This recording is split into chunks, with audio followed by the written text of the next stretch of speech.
Greetings, my name is Rudimentary Rob. Welcome back to my Raft series. Today we pick up the action here on our beloved Raft.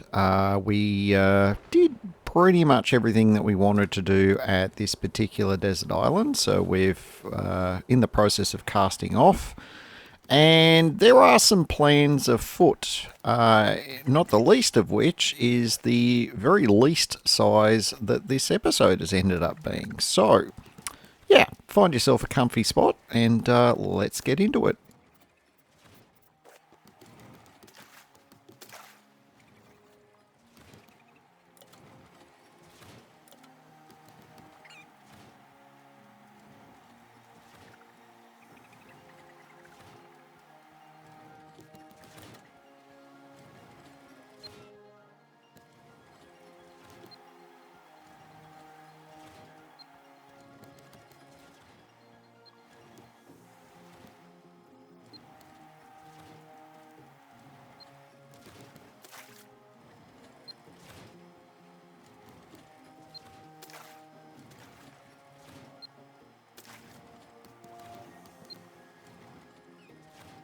Yeah, there's a little bit of toing and froing here because I was eyeballing that green island and I was trying to think, oh, is that one I've already been to or not? And I'm pretty sure it was the one I went to before this one. So we're going to cross that one off our list for now.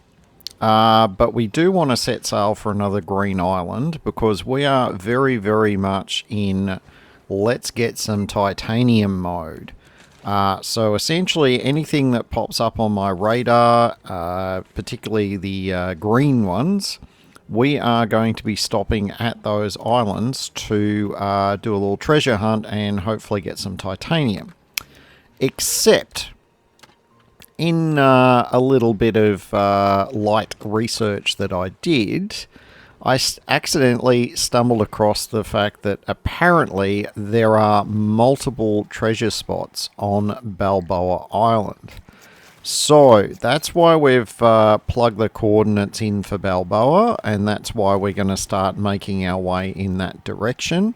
As it turns out, there is another green blip in that direction as well, so we may as well hit that one up along the way.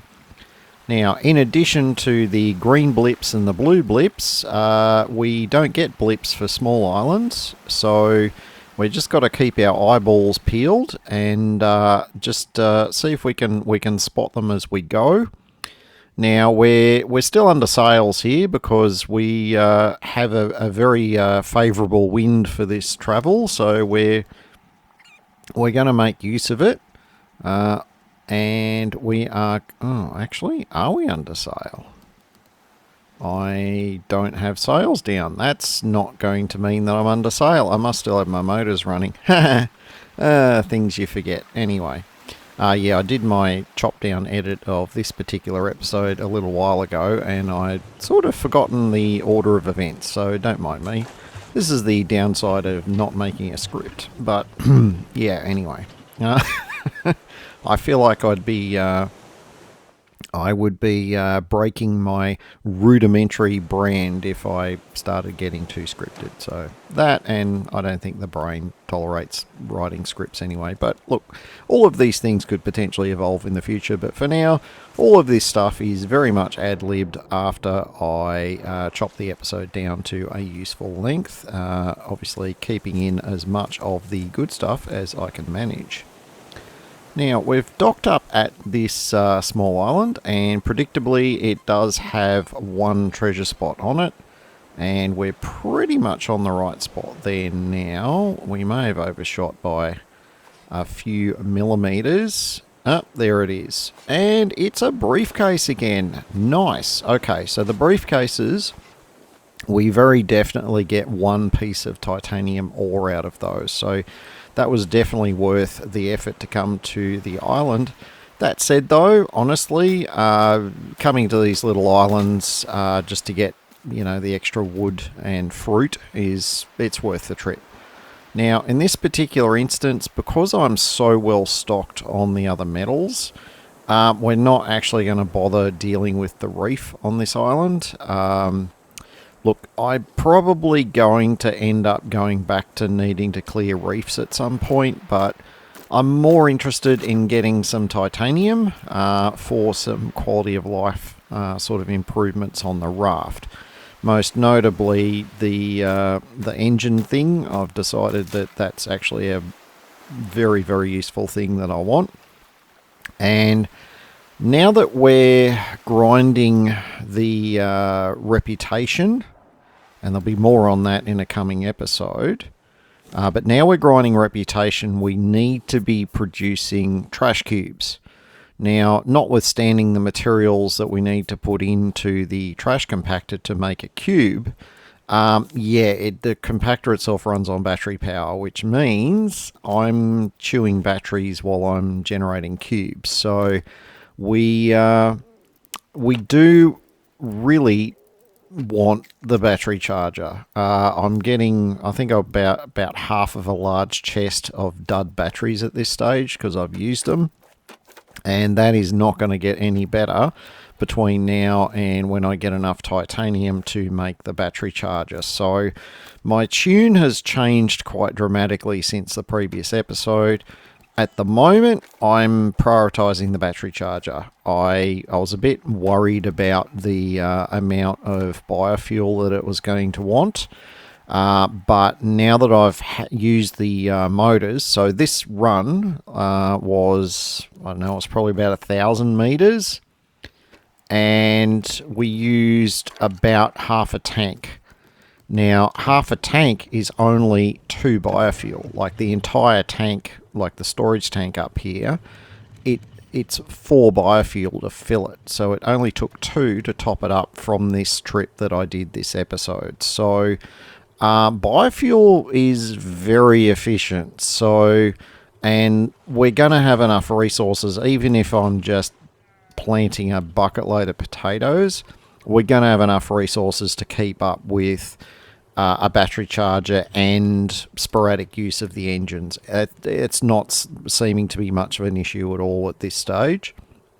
But I had my reservations because it's been a long time. In fact, I can't even remember if I've ever had the battery charger. I think I have, but it was sort of right at the end of getting to what was the last story area at the time, so I didn't really get a sense of what it was like to live with in terms of maintaining the fuel. That said, though, I had a much bigger raft and a much bigger garden too, so I wasn't sure how well it was all going to work out with this smaller raft, but if indicators we've seen so far hold up, I'm going to say we're going to go really well. Now, we are approaching the green blip that we'd sort of set sail towards. Anyone sort of paying attention at home will notice that that shape of that island looks really familiar. Yeah, this is the island that we failed so desperately to catch the goat on. So I thought, I've sort of been sailing vaguely in circles over the last few episodes, just cherry picking islands here and there to get titanium from. And I thought, maybe I have sort of stayed vaguely in the same area as this particular island. So I thought, okay, well, we can always have another go at the goat. We've got a mountain of explosive powder now, so we should be able to capture the goat without too much trouble. So I think, all right, let's revisit. I did notice the pufferfish in the water, but we know the pufferfish tend to respawn. I'm looking around the island. Yeah, nothing's sort of jumping out at me as to indicate that this is anything other than the island that I'd already cleared. So we're getting our bits and pieces ready, and we're going to run out on the island and see if we can find that sodding goat and get some revenge on it. So we're looking around. Oh, okay, so we've got the materials on the ground have respawned. Maybe they count as part of the debris field, so yeah, alright, we'll let that go. So we're still looking around for the goat. And we're looking around for the goat, and that's not a goat. That's a llama. So one of two things has happened. One, we've found another copy of this island, which I think is mildly unlikely. Correct me in the comments if these islands are more common than what I've been previously exposed to. Or what the game does, and I think this is much more likely, is once you get outside of range of the island rendering, it sort of despawns, but it remembers where it is, and then if you come back into range again, it respawns it, but it respawns it back with its usual complement of stuff on it. I feel like that's probably more likely with the way Raft generates the world. So I'm back here with an island with the trader that we never properly utilised on the first one. And it's got all of its bits and pieces here, including these annoying pigs. So, yeah, we've got an opportunity here to do a big clear. There'll be more treasure on here for us. This is pretty good. Well, except for the fact that we didn't get a goat. But, look, we're going to have to revisit the goat the next time we actually find one. Lately, I can't remember if we saw one on Balboa. I don't think we... Oh, no, there was one on Balboa. There usually is one on Balboa. I think I've jinxed myself now. As soon as I show up on Balboa, it'll be all bloody chickens and llamas. But anyway, we'll deal with that drama when it happens. But for now, we're going to focus on this lovely little desert island, and we're going to see exactly how much awesome stuff we can extract from it.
Alright, time to go looking for that buried treasure. Anyone want to hazard a guess whether we're going to get more titanium or not? Leave a comment down below. You've got I don't know, a minute or so before we actually find whatever it is. I haven't bothered researching what the odds are, other than that desert islands are more desirable when it comes to trying to find the higher tier ones which give you titanium.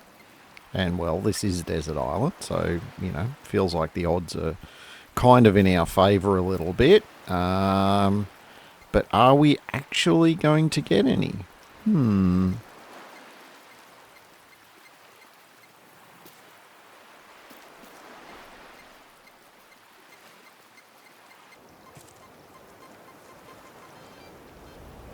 Small drum roll later, and we find it's a pile of trash.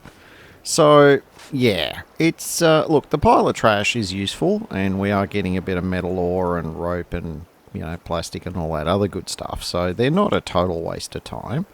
And the metal detector does have durability, so we are wearing it out as we use it, but it's pretty durable. I mean, I've searched, what, 3, 4, I think 4 so far, and it's only used maybe a quarter of its durability. So that's actually not too bad, and the materials for the metal detector actually aren't terrible. So at this stage, you know, finding some trash and some treasure it's fine. I'm okay with that. Speaking of finding things, we've found ourselves at the end of the episode. If you've enjoyed it, don't forget to give me a thumbs up and to consider subscribing if you're not already subscribed. Until next time, my name is Rudimentary Rob. Thank you very much for watching and have an absolutely fantastic day.